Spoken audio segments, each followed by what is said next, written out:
Welcome to Washington East to West Sports. This is episode 33. I am Matt Beatty, joined alongside, as usual, by Sean Beatty and Kevin Erdahl. If you want to get involved in the show, please tweet us. I'm at Beatty_Matt. Sean's at Sean_Beatty. Kev is at Kev's Believes. First team believes being a three.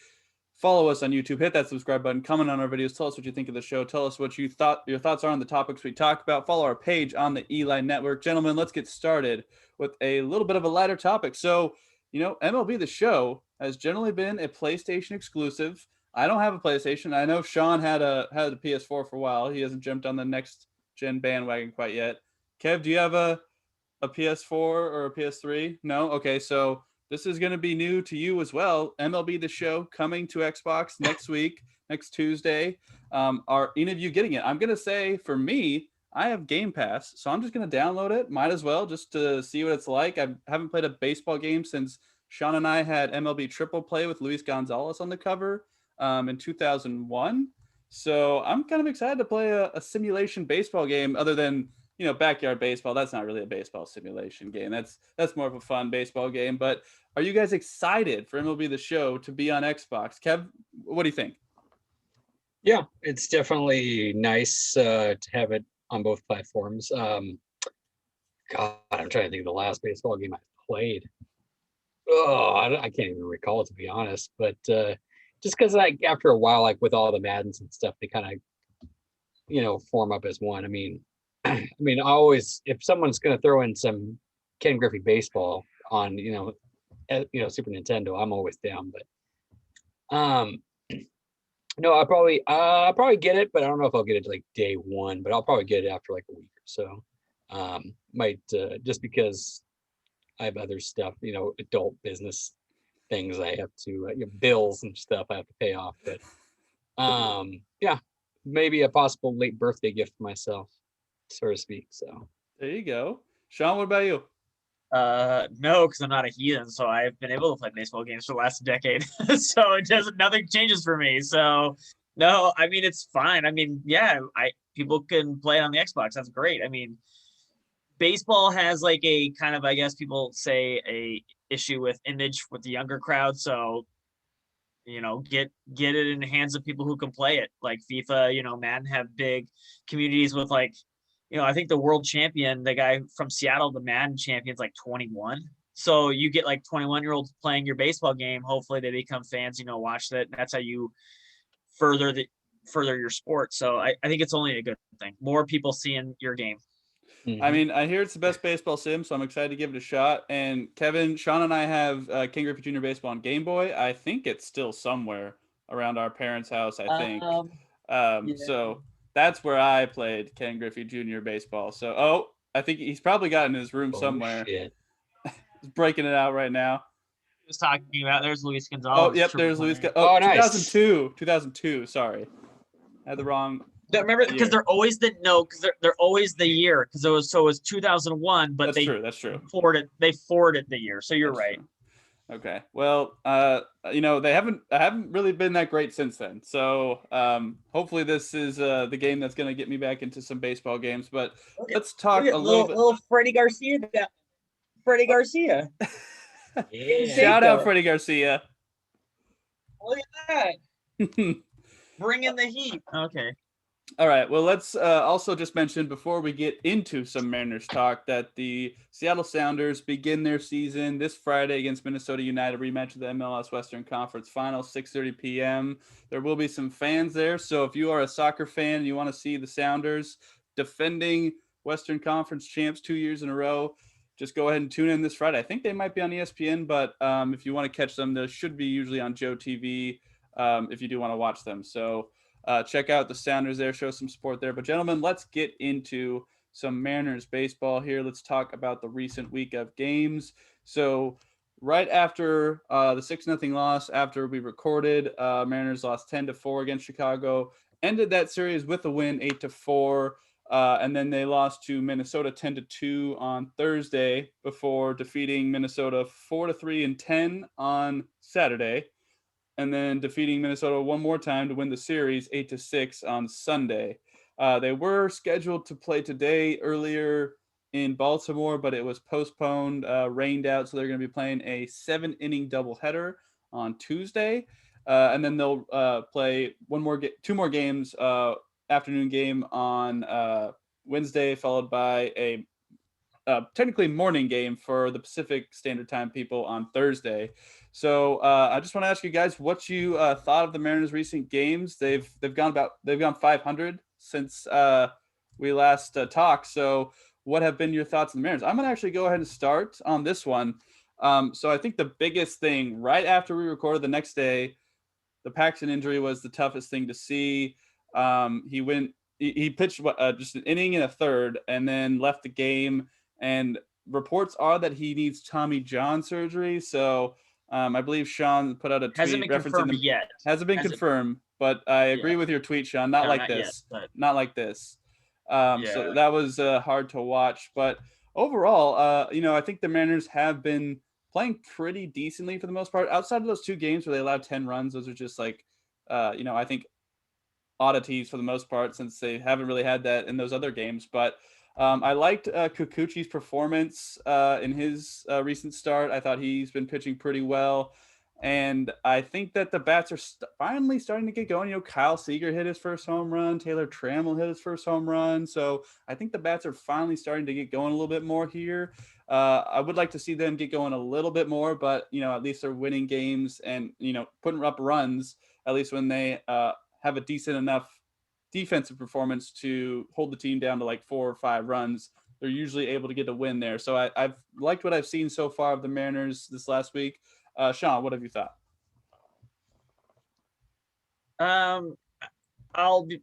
They've been very lucky. I'll say a lot of their wins seem kind of fluky. Like they don't do anything, and then they just bunch their hits. And bunching your hits, I mean, if you just don't bunch them, you get slaughtered, like the White Sox game.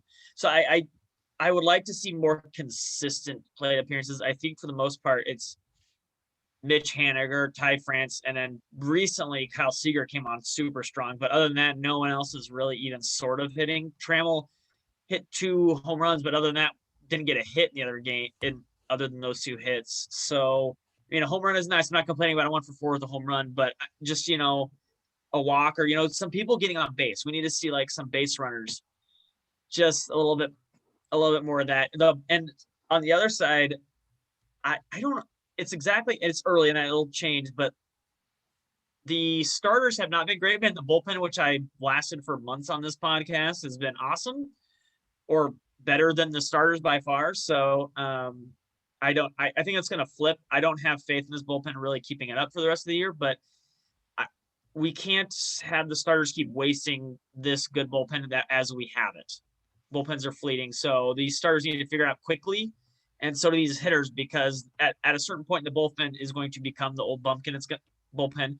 It's going to turn into a pumpkin. I combined those words there for a second. Turn back into a pumpkin. So but like I said, like Trammell's been starting to heat up a little bit. It was only like 4 games he played, because he didn't get to play every game. So that's been kind of nice. But I expect, Carl Crawford, JP Crawford, you got to do something, anything at this point. So I'm going to be the first to say this on the podcast. Go sign Carlos Correa in the offseason. Let's do it. Kevin, what are your thoughts on the Mariners this past week? Ooh. Yeah, more or less, it's kind of like what we were saying last week. Yeah, it sucks that Paxton got hurt, but honestly, that's kind of been his thing. Like, he just gets the injury nick, unfortunately, a lot of times. It's kind of sad to see, because he was dealing in spring training, man. It's a big bummer. Marco's been a little surprised. I think he'll turn around, but yeah, Marco definitely needs to kind of. Kikuchi's been kind of the nice surprise, actually, out of all of it. Very good command on his pitch. Just really solid stuff out of him. Like nothing. He's not like going Kershaw in his prime, of course, but like he's doing good, like 6 inning outings and stuff like that. And that's what you want to see out of your now probably number 2. He's probably your number 2 guy now, pretty much. Other than that, yeah, the bullpen has been a nice surprise. And the hits, pretty much Sean kind of just covered already. Dylan Moore's been a little bit surprising. I thought he would have a little bit of hotter bat. hopefully he kind of gets that cleaned up, especially with, once the outfielder situation gets kind of crowded, then if he's not hitting, then you just kind of put Ty France at second and, put Haniger at DH type of deal. I can see that as a possibility. So Dylan Moore needs to kind of step his crap up a little bit as well. There are some good things. There are some, like Luis Torrens has been a nice backup. He's been hitting well too, for being a backup catcher. And some good, Oh, I will say his launch angle of -3 needs to really improve, or he is going to have a very rough rest of the season. Yeah. But oh, sorry, go ahead. Everything else has been, pretty good. It was nice to see the Seeger bombs yesterday, and then over the weekend, Trammell having back-to-back and stuff like that. Braden Bishop's speed on that bunt, man, in the 10th it was, I think, was kind of nutty to watch. Just out kid hauling butt, man. So I'm excited that they're pretty much 500, or no, they're one game over 500. So Yes, they are. I'll take it. Yeah, you mentioned the bullpen. The guy that's kind of stuck out to me is Will Vest. His 1.42 ERA. He does have the most innings, so you've seen him the most. But he's been pretty good out of the bullpen. Montero hasn't been bad, but I do want to mention, we talked about Paxton. Nick Markievius is going to take over in that starting role, and he is slated to pitch, I believe, the second game of the double header tomorrow. Yes, he is. 4:05. Sheffield's going to be taking the mound in the first game. You guys surprised by how Sheffield has played so far? We mentioned the pitching. Marco, he's struggled a little bit. Kikuchi has obviously been the highlight, but are you surprised by how much the starting pitching has kind of struggled? I mean, Flexen 4.5 ERA, Sheffield is 7.2 ERA, Dunn is 5.79 ERA. So a lot of these guys are looking a little rocky in the beginning of the season. I was pretty high on them to start before the season started, but looks like they are just not getting out to quite the start that they wanted to. Are you guys a little nervous about this starting rotation? Maybe mix it up a little bit, or what do you guys think, Kevin? No, it's too early, in my opinion, to really. I mean, it's only been 2 outings, so sometimes it just takes stuff. I mean, Kyle Seager is pretty much kind of the poster child of that. We've had him for 10 years now, and he always has cold spots and hot spots, and I mean that's just pitching, to be honest. You would want more consistency out of your pitchers, of course, especially your higher up ones like Marco. You want to see, and that's why I really hope it kind of turns around, because you want reliable pitching, especially toward the top end of your rotation. Bottom of your rotation, of course, is going to be a little flimsy, but overall, I think it's stuff that can be cleaned up, and I hope that it does. Now, if we're still seeing this stuff by like the end of May, beginning of June, then yeah, there should be some concern. And then also talks about, possibly switching it up, maybe bringing up Gilbert, see what he's got, type of deal. So, which we'd all love to see. So yeah, like I said, I'm not too worried. Sean? Yeah, well, I'll describe it in a game. I have 2 pitchers, Wade Miley and Freddie Peralta. Can either of you tell me what team they play for? They play for different teams this season. Yes. Can I tell you?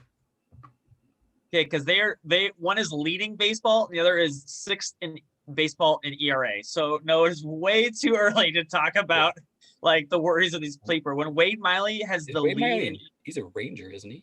He's in Cincinnati. So when a guy like that is leading baseball in ERA, like with 2 starts, I think it's a little too early to talk about someone struggling. Like Sheffield hasn't even had a second start yet. So, I mean, yeah, you would like Marco to look really good. And his issue is more of like his fastball is not being located. And when you're a guy who throws like really fringe stuff already, you have to locate. You can't throw 89 and be in the middle of the plate or miss your spots. You have to be in the corners. And he's missing. He hasn't had that issue in the past, so hopefully it'll come back. If it doesn't, then that's when you start to worry. But again, it's like Kevin said, it's 2 starts for Marco, and Kikuchi's looked great in his 2 starts, but he's not, as we've seen, like his walk issues can show up at any time. So good and bad. Like Kikuchi's been great, Marco's been bad. They could easily flip next week. So let's just talk about Kikuchi being great, and we'll ignore Marco because Marco, maybe give a call to Jamie Moyer. See, get some tips from him. That doesn't sound like he a doesn't bad throw idea. quite Jamie Moyer slow. Let's not. But Jamie Moyer was location. Maybe he's just Marco's recovering from Gonzaga. Like he'll that's let it go in like a week. Too hard. Yeah. Pre-celebration. Yeah. So and then he got let down by him. So. But they'll be fine. Marco's been solid, and I think his track record speaks for itself. 2 games, we'll be fine. All right, so I want to talk about the recent roster moves. So Eric Swanson was recalled from an alternate training site. So, kind of with Paxton going down, just kind of bring a guy up. Let's see what we got. Anthony Misowicz. God, I hope I said that right. I probably messed that up. I'm sorry, Anthony. He was placed on the injured list as well. And then I do want to get an update on Kyle Lewis. He's been able to increase his activity level and intensity in recent days without any setbacks.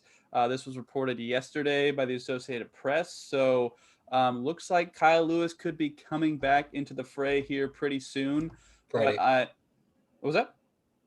Service pretty much hinted he'll be back for the homestand on Friday. Gotcha. So that is good news there. So let's talk a little bit about the minor league team. So hold on. Can I just say I want to see Kyle Lewis back? So Mama Leos is not our 4-hitter. That's embarrassing. Yeah, like can we not do that? Yeah, so the Rainiers do not start officially until May 6th. So I imagine obviously these rosters are going to shift, but as of right now, the teams that are set for minor league, I'm going to share my screen here so that people can see the rosters here. But the big names are obviously the ones that you would expect. So Kelnick is starting in Arkansas, along with Cal Raleigh, a couple other top prospects there. Julio is starting in High A Everett. And then you've got the low A team down here. So you low A, don't say that. Marte is number 3 right there. That's the guy right there. Novell and Marte right there, number 3. But it is low A. I mean, that's just... Yeah, he's also like not illegal. Like he's 17. He's not an adult, or I think he just turned 18. So maybe I sound a little short, but yeah, he's a child. So yeah, that's where he belongs. Yeah. Okay. That's so. I mean, looking at these rosters, obviously it'll shift a little bit, but how much are you are there any prospects outside the guys that we've, obviously highlighted on the show that you're excited to see, maybe see how they do in the minor leagues and maybe see if they get their shot at some point in the majors? Is there anybody on this list that jumps out to you guys? Sean? Yeah, well, maybe he won't play this year, but I believe for the Modesto Nuts, Carlson, I believe that's Sam Carlson, the number 2 pick behind Evan White year, who's suffered 2 seasons of just monster injuries and just is finally healthy again and throwing hard. So that guy had a lot of hype. So I'm hoping if that is Sam Carlson, I'm not sure his number and where he's at, but I assume that's him. But yeah, I really want Sam Carlson to do well. Just if nothing else, he's kind of like the Paxton. He's the guy who's hurt, and if he could get on the field, he's a beast. Kevin, anybody on this list you wanna see? All of them. All of them at once. No, I mean, we'll see him when we see him, type of deal. So Deloche playing for Everett's pretty nice too. This leadoff there too. He was the second round pick for us last year, so that's pretty nice. So those are the minor league rosters as of right now. So I do want to mention, is there any other performances around the league you guys wanted to mention? I do wanted to talk, I didn't hear about this until today, about that ending of the Braves-Phillies game. I saw the slide at home plate and the questionable call, and did he touch home plate, and is replay really working? I think you see it in every sport. Replay doesn't solve every issue. Does it look like he missed the plate? Yes, but can you definitively say he didn't hit the plate? I don't think you can definitively say that. So, I think baseball is one of the hardest sports to officiate, and especially since it's got the most human element, I feel like, when it comes to deciding ball games, it's really tough for umpires and those replays to overturn an umpire's call. So I think that it's, you're always going to have one side, the fans most likely on one team saying this, fans on the other team saying this, and then most of the other people are going to fall somewhere in between. But, looking at that call, does it look like he's out? Yes. Would I say it's definitive? No. So I don't think you can overturn the call on the field there, but it sucks for the Braves. But ultimately, if the Braves, lose the division to the Phillies by one game, then maybe you could point to that. But overall, I don't think it's going to be that big of an issue once they get further into the season. Kevin, anything else you've noticed throughout the league? Not really, other than people need to stop getting COVID, but they needed to do a little bit better job at I get with, because people are starting to get vaccines and stuff like that, but like there was just way too much COVID lists or getting around people with COVID. It's just like you're a professional baseball player, just other than your family, like, which that's the hard case too. Like, what if you're around what if your wife ran into somebody who possibly, that's really hard to control. So I guess I can't really go too badly onto it, other than like some of the rookies that have been kind of coming out, like the White Sox kid, Mercedes, who's had a pretty hot start, and then Aku, or whoever his name is in Detroit, that hit a home run and then a grand slam is day 2, and other than that, some other name like Kopech had a pretty good start against Dutch. I think that's how it's pronounced, Kopech or whatever his name is. Okay. Yeah.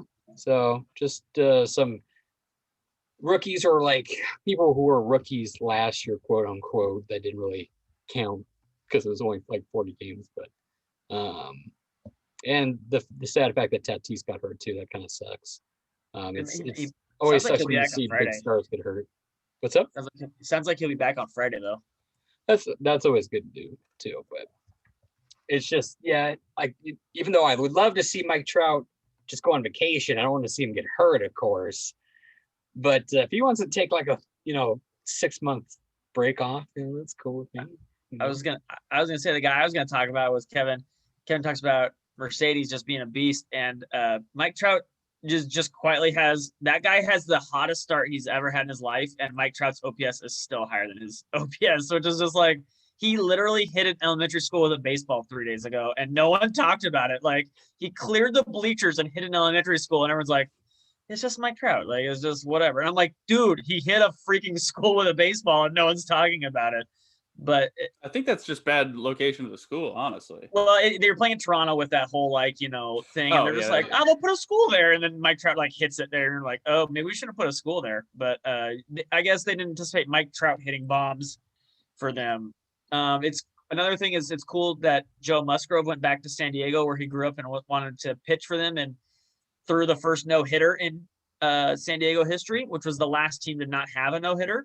So that was pretty cool. And I would like to say again, I don't know if you guys noticed this or knew this, but last year the Cincinnati Reds, everyone's like, oh, they struggled. They had the worst batted balls in play luck in MLB history last year in the live ball era.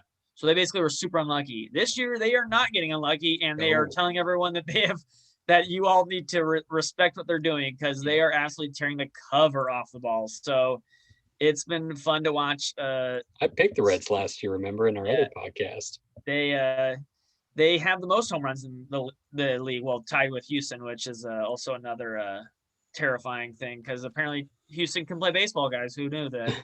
Well, I also do want to mention that Shohei Ohtani throwing 101 and then also hitting a 450-foot bomb. That is impressive. I mean, it's not like, it's weird because if you were in the National League, it would make more sense, honestly. But yeah, I was listening to a podcast that said actually that was a area of like worry for them, because everyone talks about what you said, but no one remembers that he didn't even go 5 innings. He went 4 1/3. Like, and then the problem with that is the Angels now have to play the rest of the game with a pitcher hitting. So if he can't go deep into a game, he needs to just stop pitching, because he actually hurts his team in the last 5 innings, or if they go into extra innings, because he's not even qualifying for a win. So you have to go 6 innings basically if you're Ohtani to make that worthwhile. And he isn't going deep into games still. And well, okay. Let me ask you this: would you rather have him hit or have him pitch? Hit, because he's more likely to stay healthy. But I mean, he exponentially is super valuable if he can do both. Like his numbers, like his WAR will be off the charts if he does both, because he has the talent to do both. He just needs to, and then the Angels need to be careful and like let him. He needs to go, because he walked 5 people that game. People like you said, like, oh, he hit this ball and he went through really hard. I'm like, well, he still had a lot of issues in that game that people just like brushed off as like, oh, because they saw the big stats. If he's going to be wild like that, he's going to hurt that team in the long run. He needs to like maybe not throw 100 and get a little bit more control. I would keep him at pitcher. I agree with the health thing, but I think pitching is going to win the Angels more games than him hitting. Well, yeah, they need more pitching, but they also, if he's out of the lineup in any way, their season's over. Yeah. So. Kevin, what would you rather have him, hit or pitch? Based off the roster, I would agree with Matt, probably pitching, just because the rest of their pitching roster is just kind of like. I'll jump in. I'll just say that I agree that Bundy is good. Yeah. Bundy's I would good. say most valuable is, yes, I'll agree with you both. But I'm just saying, for me, I'd want him to just be healthy on the field. That was the only reason. But yes, Kevin's right. They need pitching more than anything. Yeah, because it's just Ohtani and Bundy, and then you threw Bundy in there real quick. I would settle down with that. Well, he had good. They played a 60-game season last year. He was good. Yeah, but like, I know. It's not even a third of the season. It's still very early. Like I said, so far he's been okay. Oh yeah, so we'll see how that holds. Yeah. Yeah. But his track record of being worse is way better than his track record of being good. Yeah, it's true. Okay, I do want to mention one more thing before we move on to some NFL news. So I don't know if you guys saw the Ryan Divish kind of tweet thread that he had going along with this podcast. Talked a lot about Jared Kelenic, and his first tweet just says, I've always maintained that Jared Kelenic should have been on the opening day roster as a starting left fielder. That hasn't changed. And, looking at the Mariners lineup today, when you have Marmoleos in left and Dylan Moore in right, to me, it seems like it's just kind of glaring at this point that Kelenic should have been on this roster day one. I understand the service time. I understand the extra year. But I just want to ask you guys, has your opinion at all changed based on what you've seen so far this season? Like seeing Marmoleos and Moore in the outfield, just it screams that they need to bring in these guys as soon as possible, because those guys shouldn't be out there. They shouldn't be out there. I'm not saying that they can't play the position, but they shouldn't be out there. So Sean, what do you think? I will say it for you. Marmoleos cannot play a position. But he's just terrible.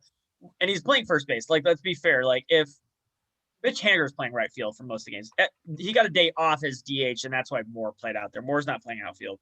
It's Mitch Haniger, Trammell, and Kyle Lewis when he comes back.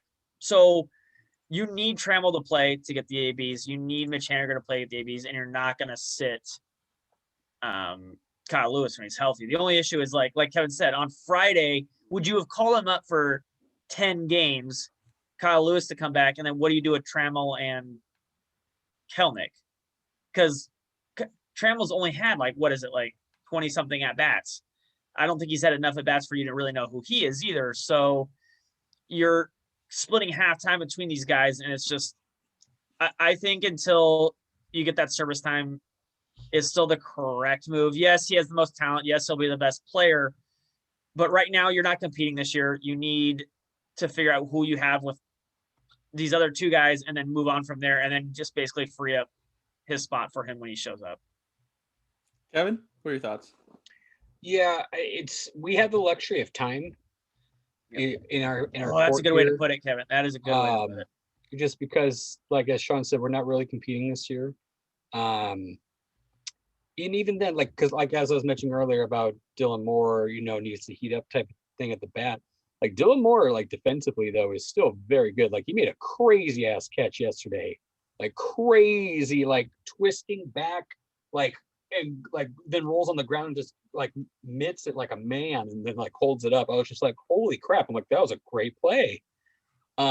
So it's kind of like we still have time, so to speak, because there's you want to see also what Kelnick can now. If Kelnick is murdering the ball down at AAA, I mean going like 500 above and just slugging like over 900, yeah, bring that man up, of course. But and injuries will happen, of course, too. Like, yeah, sure, I don't want to see Marmolejo's out in the outfield. Dylan Moore did okay out in left. It's not serviceable, which is funny for Scott Service. But it's like I said, we have the luxury of time. It's not like we need to get wins now type of deal. I mean, the fact that we're above 500 is cool. Do I expect that to be sustained, especially with what our starting pitching has been doing? No. We've just been, as Sean said, we've gotten lucky at some times, and at other times it's just like we've had hot bats here and there, but we need a little bit more consistency out of our bats, a little bit more consistency out of the starting pitching before we start to play that type of game. So Fair enough. Just want to get your guys' thoughts on that. Let us know what you think of the Mariners so far, and maybe possibly Kelnick being on that opening day roster. Go ahead and tweet us. I'm at Beatties for Matt. Sean's at Sean Scorbady. Kev's at Kev Blues Thirds. Ian believes being a 3. Follow us on YouTube. Smash that subscribe button. Leave a comment on our videos. Let us know what you think. Follow our page on the Eli Network. Gentlemen, let's get into some NFL discussion. So, very light news week for the Seahawks. The only real news that came out of last week was the Seahawks re-signing Damarious Randall and moving him to cornerback. For those people who may not know, Randall played cornerback for his first 3 seasons in Green Bay. He was the 30th overall pick in 2015. He's also played a little bit of safety and some nickelback. Not the band. Okay. As soon as I said that's what I first thought of. But no? Okay. What'd you say? I was like nickelback, like small. No, I was thinking I was reading the story and I was like, what is he referencing? Okay, now I get it. And so at his size, he is 5'11", 196. He's 28. So he's a little bit smaller than Seahawks cornerbacks have traditionally been for the last 10 years. So I do want to ask you guys kind of what you think of this signing, what you think of him going to cornerback. So in this story, it does have the rest of the cornerback room. So it's Ahkello Witherspoon, Trey Flowers, Ryan Neal has played cornerback in the past, and then Ugo Amadi and Marquise Blair are also there. They do talk about Quentin Dunbar leaving. So Shaquille Griffin also left. So, when the last decade first started, we were very solid with Sherman on one side, and then it was Brounder or who was the other guy? Maxwell, thank you. Sherman was in there. Walter Thurman was in the middle. Yeah. So Deshaun Shedd for a little bit as well. Yeah, Deshaun Shedd for a little bit. So outside of Sherman, the cornerback position has been a little bit of a kind of revolving door for the most part. Trey Flowers has been with the Seahawks for a little while. Ugo was drafted a couple of years ago, but for the most part, DJ Reed, has had some experience, but not with the Seahawks except for this season. So what do you guys kind of think of the cornerback situation for the Seahawks? Sean, I'm going to start with you. I think more bodies, the better. I like Witherspoon. Fantastic. But the other side's going to just be a free-for-all. I don't really care that they moved Randall to a cornerback. Whatever you call yourself position-wise is really just like, if you're an elite, it's the whole Jimmy Graham wanting to be paid as a wide receiver, not as a tight end. It's more of like money, and you can argue you get paid at one versus the other, like a safety versus a corner. But whatever, like Blair is a safety and he's playing corner. Like it doesn't really matter what you're a DB, you're a defensive back. Like if you could play both, you can play both. That's great versatility. But like Neal was a both as well. I just want more bodies back there. I think at safety we know it's gonna be Diggs and Adams. So run out as many people as you can to make your nickel corner and opposite corner awesome. Because, and like Kevin's going to bring up, like Pete, have a true competition. Like the 2 best guys need to win that other spot. I think Witherspoon's solid, but the other 2 need to win their job. And whoever's the best, it does not matter who. Everyone likes Reed, everyone likes Ugo. You're going to have Blair, you're going to have Randall. You're gonna have Flowers. If Flowers wins it, he wins it. But you need to have all of those guys, and you might even draft somebody and someone, whoever it is, because you got some talent there with those guys. Just have a competition and let someone win the job. Kevin? It's okay. I'll say it's okay after all. Okay, it's okay. It's okay. Yeah, Damarious Randall and Trey Flowers will be the starters. Don't you dare. No, who's going to play over them? Come on. No, I'm saying not even Witherspoon. It'll be Trey Flowers Don't Damarious Randall on the sides, because Pete Carroll's evaluation of talent is fucking garbage. So and that's why I don't kind of like, I used to say like, let's actually have legit competition. And then I'm kind of like, now in like the last 2 years, I'm kind of like, don't have a competition, because Pete doesn't know how to freaking judge it. Like, I mean, like, if he really did have a competition at safety, like Blair has been a freaking amazing, and he's just like, I'm gonna bench that guy. Yeah. They didn't bench him. They went out and traded for 2 safeties. Who was a kid that we had out of Colorado that sucked balls? Or is it Colorado State? One of the two. That had that weird. The guy that Tedrick Thompson. Yeah, Tedrick Thompson, yeah. T2. Yeah, he sucked. Yeah, he got benched over T2 played started over him. I was like, and then we're like, what the frick are you doing? Because T2 sucked and like literally cost us a game. And then like he gets hurt, and then Blair comes in, and Blair's amazing. And then when T2 comes back, he's like, yeah, you're gonna sit. And then T2's not on the team anymore. Or remember when they cut was it Taylor, the nickel corner after week 9, after he just got absolutely embarrassed in that 49er game, and no one picked him up, and then we played Ugo ever since. I was like, just why weren't these 2 guys playing before? Just his talent evaluation is not good. It's horrible. So not player evaluation, I guess, is the best way to put it. In reality, for what the terms to Seahawks fans that are not looking too in depth for it, it's just depth. Pretty much it's to have depth out there, and just because, as we saw with injuries, like with Shaquille getting hurt last year, it's nice to have depth that can do the job solid, in a solid manner. So hopefully we have Witherspoon and Reed out there, but who knows? We'll see. Yeah, I agree with you, Kevin. I think it's just a depth signing. I don't really see him seeing the field too much this coming season. I think he's there because he has the experience, and if someone goes down, just like they had last year, like at least they'll have someone with some experience to step in and fill that role. I think going into camp, I think it's Witherspoon and Reed, but Trey Flowers, who knows if he comes back better? I mean, maybe, you never know. Ugo could easily compete for one of those spots. So, you can't rule him out either. And, Blair's coming off an injury, so you don't know what you have, but you never know what Blair could do. So I think it's Witherspoon and Reed's job to lose, but I wouldn't be shocked if Reed wasn't the starter and maybe Ugo or Blair was the starter. That wouldn't surprise me at all. I would be surprised if Trey Flowers was a starter, but I do think he does add some depth at least, because he does have experience with the team and in that system. So I overall think that Reed and Witherspoon are going to be the 2 players that come into camp as the starters. But I don't think that their jobs are super secure at this point. But I think that at least the cornerback room for now has a decent amount of depth to where it's not really a position of too much worry at this point. Obviously, you could always use more cornerbacks, but I think at this point, I think the room is pretty set going into camp in August. So let's move on to a little bit of a lighter topic here. So I saw this story pop up today.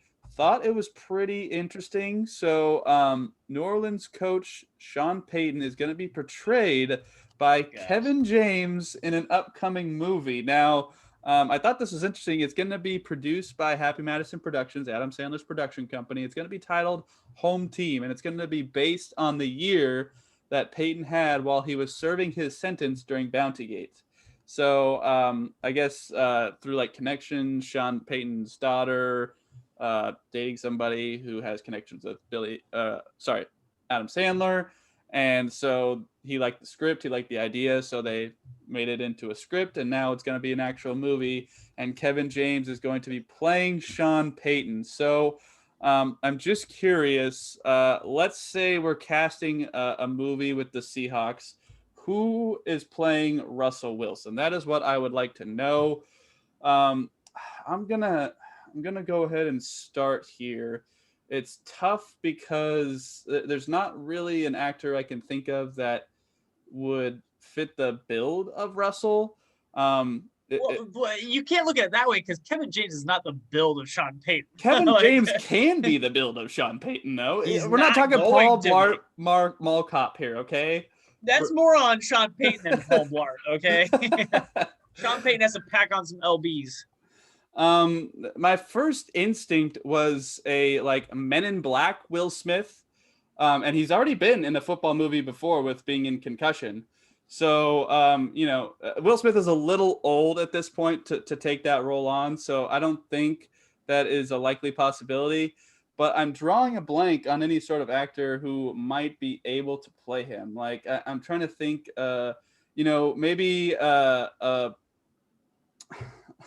this might be a weird one, but Donald Glover might be a decent one to play Russell Wilson if he gets a little bit bigger. He just needs to get a little bit bigger, and he can play Russell Wilson. He's not an athletic guy, but I think that would be an interesting cast. Sean, what do you think? You're giving mine's the opposite. Okay. My favorite actor right now on the planet is Michael B. Jordan, but he's too big to be Russell, I feel like.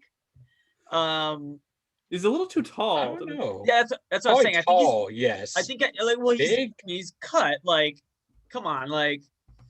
So Russell's not exactly cut. He's a little more portly because you need to take those hits. So, yeah. I think he just like sizes out of that role. I mean, yeah. The issue is like I'm always thinking all these Hollywood actors, and I'm like, oh, there's gonna be one that's like gonna be great, and we're forgetting him, but.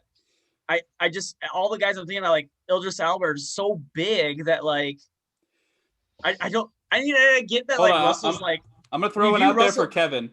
I just googled black actors because you gotta have a black person play the rest, obviously. Anthony Mackie is one that actually isn't a bad idea.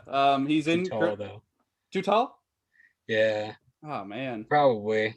Well, we don't have to get the size. Like he doesn't have to be like he's the same height as Russell. He's 5'10". They're the same height. Is he? Oh, okay. Yeah. Maybe they just make him look bigger because of Avengers and stuff like that. Yeah, that's what I'm saying. Like I think if I had to throw one out, and the only way it wouldn't work is because he's just then Russell would be Daniel Kaluuya because I think he's a good actor, and if he buffed up, he could probably do it good. The thing is, he's just not in the same shape. So he'd have to get in like athletic shape, but I think Daniel Kaluuya could pull it off. So Michael B. Jordan's only 6 feet tall, so he could probably do it too. That's true. Yeah. That's true. He's 34. That would be my other choice. Because that's what I was thinking. My first mind went to Michael B. Jordan, but then I was like, he might be too tall for it. Yeah, I thought he was taller than that, but like he's 34. He's like the same age. We're like nitpicking because like they don't have to look. Like, they have to be the same height because, again, camera angles can make people different, like taller. He doesn't have to be the same body type because actors, like, change their body type. But, like, Michael B. Jordan's, like, my favorite actor right now. Like, he's great in everything he does. So I think he would pull off. You know what? I want to say this. I think Michael B. Jordan would be better as Bobby Wagner. I'm just saying. In a movie, I think he would be a better Bobby Wagner than a Russell Wilson. He's too little because Bobby Wagner is like 250. Like, I don't know if Michael B. Jordan is that big. Like, Bobby Wagner is like, people underestimate how big Bobby Wagner is. The reason why I think of Daniel Kaluuya is because I think he could get the Robot Russell a little bit better than what Michael B. Jordan could. Yeah, I think so. Yeah, I think so. Robot Russell is really hard to put because Michael B. Jordan's just a really fun, like, not.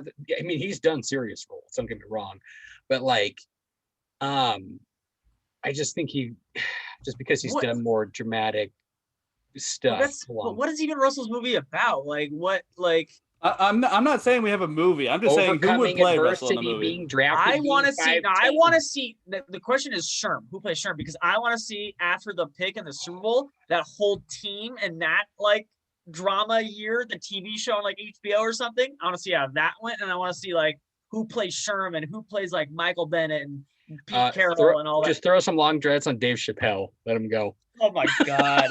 But like who plays Pete Carroll? Betty White. Oh, oh God. Who's dumb? Can we have Michael Bennett be played by Terry Crews? Is that okay? Oh man. I'll sign me up. I'm down. Okay. All right. I think Terry didn't he play defensive line? So I think that would. Yeah, I think so in college. I think, Yeah. but I just want, that's the interaction. Like Russell, honestly, like Kevin said, would be kind of boring. Just like his like I want to say boring, but like that's what you want from your quarterback. Like he's just like. Well, because they would probably make it inspirational and do the why not me type stuff. Well, and he's then, short. show his grind and that's why I say like I think the height of the actor kind of matters, because his whole thing was like he was short, and it was like you can't draft a guy that short. So his height really was like the sticking point of like the character, the story of Russell, at least in the NFL. I mean, but I really want to see the 30 for 30 or the story about like the after the pick, and that's why, because my face always goes to Sherm. So I want to know who is cast as Richard Sherman in that situation, because his face on the sideline is like etched into my brain for after that play. That's true. That's true. So, I mean, I think we have some good ideas for the Seahawks Super Bowl movie. So anybody out there, please let us know your casting choices for the Seahawks in that movie. Go ahead and tweet us. I'm at Baby_Matt. Sean's at Sean_Betty. Kev is at Kev Believes with first name Believes being a 3. Let us know who you would cast as Russ, who you would cast as Bobby Wagner. Maybe give us some other Richard Sherman, who you would cast in those roles. Let us know. Daryl Bevel, that's going to be a huge issue in that movie too. Those two. Oh. So I do want to ask you guys, what is your favorite football movie before we move on to our last topic of the show? I was kind of looking through kind of my memory bank here, and I think my top 3, no particular order, are Friday Night Lights, Remember the Titans, and The Replacements. I think those are my 3 go-to football movies. There are obviously a bunch of other ones that are great, but those would be the 3 that if Desert Island, Jim Halpert style movies, those are the 3 football movies I am taking with me. Sean, what about you? I've never seen Friday Night Lights, so wow. I will go. I mean, I've heard it's good, but I've never seen it. Okay. I'll just go Remember the Titans. It's hard to beat Remember the Titans. I mean, who doesn't love Denzel? So, and I don't want him to gain another yard. I actually watched that scene like 2 days ago. Not gonna lie, I watched that scene. If you need yourself psyched up, just say I don't want him to gain another yard. That's a great YouTube video. So, also Trevor Lawrence kind of looks like sunshine. Just saying. Go ahead, Kevin. Yeah, Ryan Gosling is like the DB who gets benched for Turk from Scrubs, like Donald Faison. Yeah. Just as a quick mention, Daniel Kaluuya is 5'9", by the way. Too short now. No, he's too short. No, that's perfect size. That's perfect size to play Russ. It's on screen. I think it would be, but anywho, favorite. Remember the Titans is definitely one. I liked Adam Sandler's Longest Yard with Nelly and all. Bill Goldberg, Steve. I did like that one too. I really did. I thought that was, even the original Longest Yard wasn't bad. Replacements is, I mean, you can't go wrong with Keanu in. And Roy from The Office. Roy from The Office is the tight end. Oh yes, yes, that's true. Other football movies, I'm trying to think of. The one with the Rock did was okay. It was kind of more of a kiddie movie, like it was a Disney movie. I was gonna say I don't know what you're even talking about. I don't even know The Rock did a sports movie. Yeah, no, he did one with Disney. Shoot, he was the quarterback too. Also, I bring up this conversation because I was really hoping Little Giants would be on Disney Plus. Oh my gosh, I forgot Little Giants. I don't remove Remember the Titans. Little Giants is number 1. Little Giants. Yeah, Spike. No, it's not. It's not little. It's not. It's a fun movie. It's not a good movie. The annexation of Puerto Rico. That is a great play. You run the play. That is a great play. That's true. That's true. The movie that The Rock is in is called The Game Plan. Never even heard of it. It's never heard of it. It was like right at the beginning of his movie career. It was back in 2007. So yeah, Replacements, Remember the Titans, and Little Giants. There you go. Okay, those are some pretty solid ones. I also want to mention we have had some Seahawks in the recent decade get into the industry, not film, but I do watch the league every year before with the fantasy draft. So Marshawn's always in the last 2 seasons. So is John Schneider. So that's always cool to see when I watch that show every year. So that's one of those shows that will never get old to me. I'll watch it every year before football season. But gentlemen, let's talk a little bit about the draft before we get out of here. So next week we're going to be doing a draft preview just concerning the Seattle Seahawks, but I do want to talk a little bit about an article that did pop up on my phone today about who the Seahawks will possibly take in the NFL draft with their first 2 picks. So with the number 56 overall pick, they select Ifatu Melefonu, cornerback, Syracuse. Definitely said that wrong. Sorry, my man. Yeah, you definitely did. And then Yeah. round 4, number 129 is Austin Watkins Jr., a wide receiver out of UAB. So that's first of all, that's a football program that just came back, University of Alabama, Birmingham. So I haven't seen film on either of these guys. Haven't really seen either of these guys play, but curious your thoughts on not the players they picked, but cornerback and wide receiver with the first and second picks. I'm going to start. We just talked about the cornerback position. I don't see any reason for them to draft a cornerback at all, let alone with their first pick in the draft. That just seems like quite a reach unless it's like the absolute best available player, which is very unlikely to me.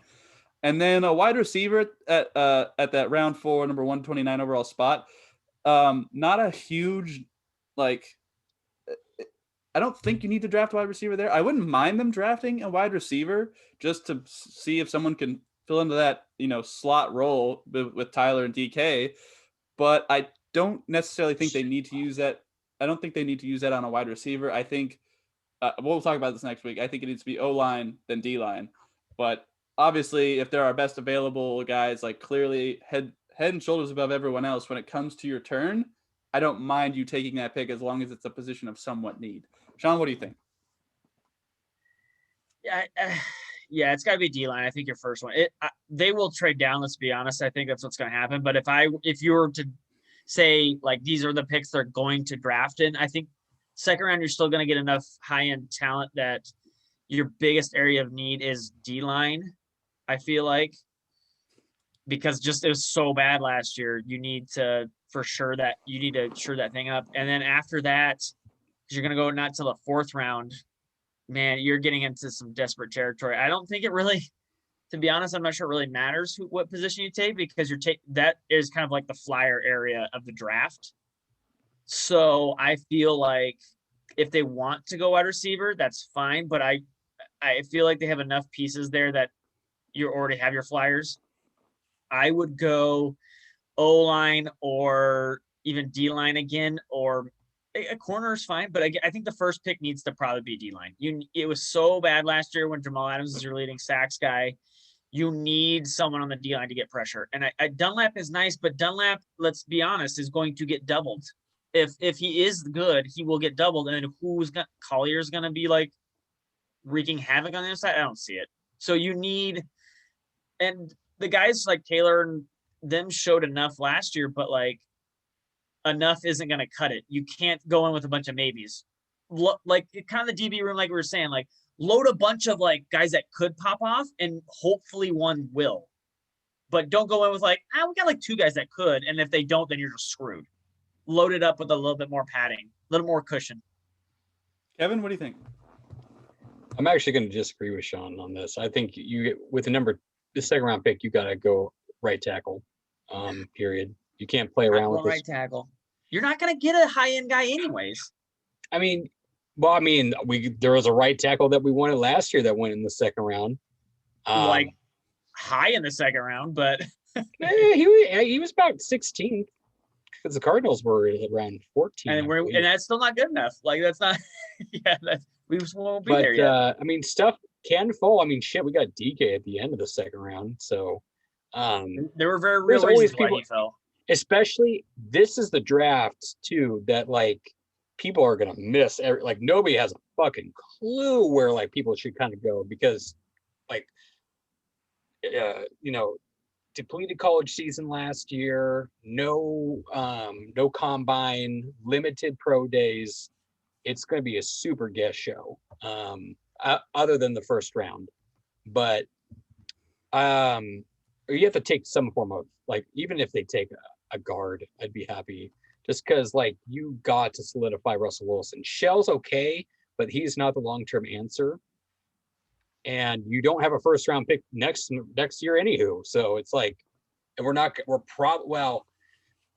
we shouldn't have a higher second round pick next year, but just because we should get to the playoffs and then get eliminated in the first round like we did this year. So we'll be around the 20s. But you have to take a shot at right tackle. Like, you got to figure out what you're doing there, especially if you're not going to go get it in free agency like they should have. Like, you have to protect Russell. You got to keep him happy. Like, this offseason has shown, you got to keep that man happy and keep him upright. Like, Kevin, they traded for right guard already. They're not getting a right guard. I mean, well, that was left guard. He'll be playing left guard, but he's slotted in it right now, and Simmons is slotted in it left. Well, where is what's his butt go? Lewis. Center. God, you play Lewis at center after one game, and he played meh. That's what they got. It's a losing recipe, and that's just why Pete's a fucking idiot. Like, this whole mixture, like, literally, Pat Mahomes just lost the Super Bowl because of it. Stop playing musical chairs with an O-line. Like, let him develop it a bit. Like, Pochik had 1 year. You literally played that last year. Let Pochik play at center. You should let him play at center. You re-signed him again to let him play at center to see what he has, because that was his natural position at college. And now you're moving a guy who doesn't have a natural position at college to center. Like, stop. But like you said, you don't have a lot of information this year, and you're going to go into a position that you're not sure. And like, well, O-line is one of the more easier ones to know, though. Like, tape of an O-line shows a lot. But this year, like, there's not a lot of like tape across like conferences and stuff. So yeah, that's why you're going to have to go toward like a Big 12, Big 10, like, type of dude. But that still is like, if you miss on the D line, you're already like, you don't really lose them much. You don't really lose much. But if you miss and play that guy on the O line, hey, save the debate for next week. Yeah, you can kill Russell Wilson. Kev, what were you saying for the second pick? To wrap it up, yes, I believe that they should go for O-line in the second. In the fourth, I mean, we could use another corner. Corner depth is always nice, to be honest, but it's not the need. I would then go do like a D-line again, either interior or posterior. Just because, I mean, we found Alton Robinson, we got in the fifth, and he looked solid last year. We'll see how that happens again this year. You also have Darrell Taylor coming in, who didn't get to play all last year. So there is some depth there. Mayoa's coming back. So you kind of have a little bit of depth to see what the hell you have. Green kind of showed some. I think Green's a solid guy. I don't think he's a superstar stud, but he's a dude that can, at least he's fillable. He's a little bit better than like a Red Bryant type of deal. And Red Bryant, everybody loved Red Bryant, but Red Bryant had some really bad areas. So that's why I'm saying that. Other needs, I'll just say position needs that I could see addressing, and we'll get into more detail of that next week. Wide receiver, I don't think so. You have Ursua has literally kind of proven, so to speak, that he can kind of, like, I don't know, like, did he run over Pete's dog? I don't get, like, you literally traded back into the draft to get him, and then you're just like, nah, let's not give him a shot, even though he had, like, the shots that we have given him, he's shown, like, he's pretty solid, and we can grow off that, but nah, just throw David Moore out there. Yeah, like, what are we doing? And then plus, like, you have Swain still, who showed some good, like, a lot of Swain's tape looked really actually good last year. It was kind of surprising. There were times where he just blew dudes open, like blew the doors off of guys. Oh, okay. So, you should rephrase that better. Yeah. I'm tired. I've worked a long day. Yeah. So I would say Let's see, positions in need. Coach. Can we draft that? Head coach. I don't think that's draftable. But no, O-line, D-line.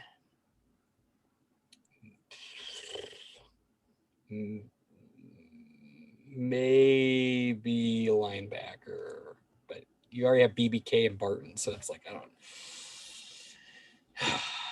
Pretty much the line. Focus on the line this draft. That's what I'm gonna say. That is what we agree on. Focus on the line. Focus on both lines. All right. Like you shouldn't be looking elsewhere. It should be just O-line, D-line, O-line, D-line, O-line, D-line. Like that's what it should be. All right. Well, we have reached an hour, so gentlemen, thank you for joining me once again. If you want to let us know what you think the Seahawks will need, tweet at us. I'm at Beta_Matt. Sean is Beatty. Kev's at Kev's believes the first team believes being a 3. Comment on our video here. Let us know what you think. We're going to have our big Seahawks draft preview next week. It'll probably be the second half of the show. We'll probably still talk Mariners in the first half, but we're going to be talking all things draft with it coming up later in the end of the month here. So tune in for that. I do want to mention it's 100 days until the Seattle Kraken have their expansion draft, so they will be coming soon here. So that's nice as well. So sports are, there was last year was a dark time, but things are getting back. Hopefully not too many fans in the stands so we don't have a super spreader event. But for myself, for Sean, for Kevin, we will see you next time on Washington East to West Sports.